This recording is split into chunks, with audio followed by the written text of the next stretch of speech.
પારેવા ઉડે એ દિશે મનડા તારે ના જાવું નથી ત્યાં એ માળો તારો નથી। જય દ્વારકાધીશ। આજે 1/1/2026 એટલે કે 2026 નું નવું વર્ષ। નવું વર્ષ એટલે આપણા ગુજરાતી માટે તો દિવાળી જ, પણ ગુજરાતી કીધા એટલે અવસરને તકમાં ફેરવીને જે કમાઈ લઈએ ઈ ગુજરાતી। આપણે બાનેબાજીમાં પાછા ન પડી।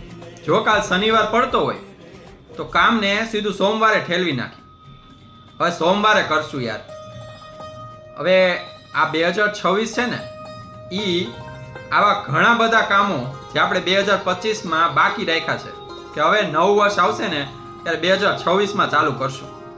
તો આવા નવા કામો જે આપણે 2026માં કરવાના છે, નવા વિચારો, નવા ઉત્સાહ સાથે દરેક તકને ઝડપી લેવાની છે, દરેક અવસરને તકમાં ફેરવવાનો વારો છે।